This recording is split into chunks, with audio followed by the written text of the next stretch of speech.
9 जून 2024 जब इंडिया की आधी आबादी प्राइम मिनिस्टर मोदी की ओथ सेरेमनी देखने में बिजी थी और आधे लोगों की निगाहें इंडिया वर्सेस पाकिस्तान मैच पर टिकी हुई थी, जम्मू एंड कश्मीर के डिस्ट्रिक्ट रियासी में कुछ ऐसा हुआ जिसने पूरे देश में गम और गुस्से की लहर दौड़ा दी। नमस्कार, इस वक्त की बड़ी खबर आपको बता दें। जम्मू कश्मीर के रियासी जिले में शिवखोड़ी गुफा तीर्थ स्थल पर तीर्थ यात्रियों को लेकर जा रही एक बस पर संदिग्ध आतंकवादी हमला हुआ है। हमले में 10 लोगों की मौत हुई, जिसमें एक 14 साल का लड़का और 2 साल का बच्चा भी शामिल था। वहां पर मिले केटरी जिससे पता चलता है कि टेररिस्ट ने American made M4 carbene rifle इस्तेमाल की थी, जो आमतौर पर पाकिस्तानी स्पेशल फोर्स और TRF यूज करते हैं, जो कि लश्कर तैयबा की एक ब्रांच है।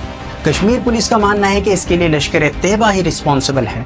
लश्कर तैयबा एक इस्लामिस्ट मिलिटेंट ग्रुप है जो डर का माहौल पैदा करने के लिए अक्सर आम लोगों को निशाना बनाता रहता है, जिससे कम्युनल हेट्रेड भी फैलता है। लेकिन ये ऐसा पहली बार नहीं है जब तीर्थ यात्रियों की बस पर हमला हुआ है। 2017 में अमरनाथ जा रही पिलग्रिम्स की एक बस पर हमला हुआ, जिसमें तकरीबन 8 लोगों की मौत हो गई। 2006 में 35 लोग मारे गए जब टेररिस्ट ने डोडा डिस्ट्रिक्ट में हिंदू तीर्थ यात्रियों पर हमला कर दिया। इसी तरह 2003 में इसी जगह वैष्णो देवी मंदिर के पास टेररिस्ट अटैक में 11 लोगों को अपनी जान गंवानी पड़ी। और ये हमले सिर्फ तीर्थ यात्रियों तक ही सीमित नहीं हैं।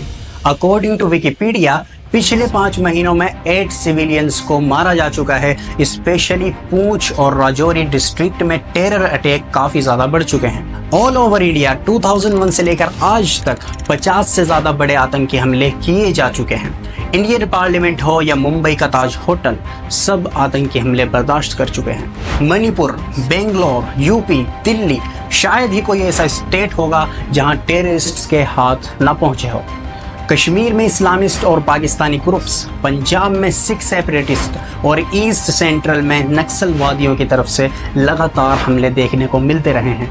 अब सवाल ये है कि इस तरह के हमलों के पीछे आतंकवादियों की क्या मंशा और मोटिव्स होते हैं। ये जानने के लिए हमें इसके रूट कॉजेस को समझना होगा ताकि टेररिस्ट्स की आइडियोलॉजीज और इंटेंशंस को समझा जा सके। The first thing is creation of terror and chaos. डर का माहौल पैदा करना टेररिस्ट की मेन इंटेंशंस में से एक होता है, जो कि उनके नाम से ही जाहिर है, जिससे पब्लिक अंडर कॉन्फिडेंट हो जाती है कि सरकार उन्हें प्रोटेक्ट भी कर सकती है या नहीं। जैसा 2008 में मुंबई अटैक के टाइम हुआ। Chaos has erupted in Mumbai with multiple bombings and armed gunmen rampaging through the city. जिसमें लश्कर तैयबा का मकसद मुंबई की डिफेंस यूनिट को पैरालाइज करके यही साबित करना था कि देखो, हम जब चाहें तुम्हारी one of the most developed cities में घुसकर उसमें हमला कर सकते हैं। The second thing is political and territorial control. कभी ये लोग राजनीतिक डिमांड्स पूरी करवाना चाहते हैं या किसी जगह पर अपना हक जमाना चाहते हैं, जैसे कि सेंट्रल ईस्ट में एक्टिव नक्सलवादी जो सोशियो इकोनॉमिक इश्यूज को लेकर सरकार से बागी रहते हैं। अंडर डेवलप्ड और ट्राइबल एरियाज में पाए जाने वाले ये नक्सलवाद ग्रुप्स अक्सर सरकार और अथॉरिटी से नाराजगी जताने के लिए पुलिस और गवर्नमेंट ऑफिशियल्स पर हमला करते रहते हैं। मई 2013 में नक्सलियों ने कांग्रेस पार्टी के एक काफिले पर हमला किया, जिसमें सीनियर कांग्रेस लीडर महेंद्र कर्मा समेत 27 लोग मारे गए। तीसरी चीज है डिसरप्शन ऑफ कम्युनल हार्मोनी। सांप्रदायिक हिस्सा की आग भड़काकर सोसाइटी में गहरी दरार डालना भी इनका एक मकसद होता है। ऐसी जगहों पर जहां मल्टी रिलीजियस लोग रहते हैं, वहां किसी एक कम्युनिटी पर हमला करके ये काम अंजाम दिया जाता है। 2002 गोधरा में हिंदुओं से भरी ट्रेन को जला दिया जाना और फिर उसके बाद मुसलमानों पर हमला किया जाना, ये साबित करता है कि टेररिज्म के जरिए कम्युनल हेट्रेड का भी बीज बो दिया जाता है। नफरत के बोए हुए इस बीज की जड़ें कितनी ज्यादा गहरी हो चुकी हैं, यह आपको इसी वीडियो के कमेंट्स में देखकर पता चल जाएगा। The fourth thing is religious radicalization. मजहब की कट्टरवादी विचारधारा को प्रमोट करना और अपने कामों को द होली वॉर के नाम पर जस्टिफाई करना भी टेररिस्ट आइडियोलॉजी में से एक है। इसी चीज को इस्लामिस्ट टेररिस्ट जिहाद के नाम पर इस्तेमाल करते हैं। उनके हिसाब से दारुल हरब यानी नॉन मुस्लिम टेरिटरी मुस्लिम्स के लिए नहीं है और उसमें काफिरों के साथ लड़ाई तब तक जारी रहनी चाहिए जब तक वो दारुल इस्लाम न बन जाए। हिंदू तीर्थ यात्रियों पर किए जाने वाले ये हमले इसी आइडियोलॉजी का एक पार्ट हैं। लेकिन नॉन मुस्लिम्स या काफिर लोगों से ज्यादा उनके शिकार वो मुस्लिम्स होते हैं जो उनके हिसाब से जाहिल और मुर्तद हैं और सिर्फ नाम के ही मुसलमान हैं। अकॉर्डिंग टू विकिपीडिया, एक स्टडी के हिसाब से इस्लामिस्ट टेररिज्म के हमलों का शिकार 80% और दूसरी स्टडी के अकॉर्डिंग 90% मुस्लिम्स ही होते हैं। पांचवी चीज है economic disruption. Terror attacks main infrastructure और इकोनॉमिक सेंटर्स पर हमला करके इकोनॉमी को अनस्टेबल करने के लिए भी किए जाते हैं ताकि देश लॉन्ग टर्म फाइनेंशियल क्राइसिस से दो चार रहे। इसी इंटेंशन के तहत 1993 में दाऊद इब्राहिम की डी कंपनी के द्वारा मुंबई के मेजर इकोनॉमिक हब्स पर बॉम्बिंग की गई, जिसमें ISI की इन्वॉल्वमेंट भी बताई जाती है। The sixth thing is revenge.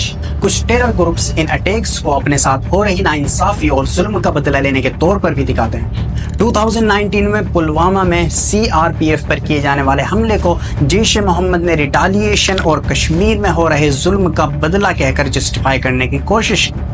The seventh and the last thing is recruitment and recognition. कुछ ग्रुप्स के द्वारा हाई प्रोफाइल अटैक्स किए जाते हैं जिससे दूसरे बड़े ग्रुप्स का सपोर्ट चाहिए होता है या फिर अपने फॉलोअर्स की संख्या बढ़ाने के लिए ऐसा किया जाता है। ISI जैसे ग्रुप्स ने सोशल मीडिया का इस्तेमाल किया जिससे उनकी आइडियोलॉजी को पूरी दुनिया में फैलने में मदद मिली और दूसरे बड़े ग्रुप्स का सपोर्ट हासिल हुआ। अगर आप ऑब्जर्व करेंगे तो वर्ल्ड वाइड होने वाले मोस्ट ऑफ अटैक्स इन्हीं में से किसी एक फैक्टर से मोटिवेटेड नजर आएंगे। रियासी जैसे अटैक्स और ना हो पाएं उसके लिए मल्टी लेवल अप्रोचेस की जरूरत होगी।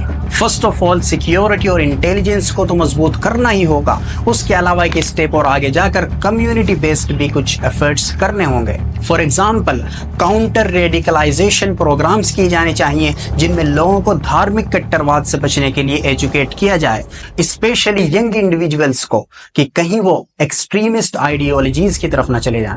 अब क्योंकि इसका इल्जाम सबसे ज्यादा इस्लाम और मुसलमानों पर आता है तो इसकी शुरुआत भी हमारी तरफ से होनी चाहिए कि we can't stand with those terrorist who are enemy of our country and neither they are one of us nor we are one of them. Again, I strongly condemn what happened in Riyasi.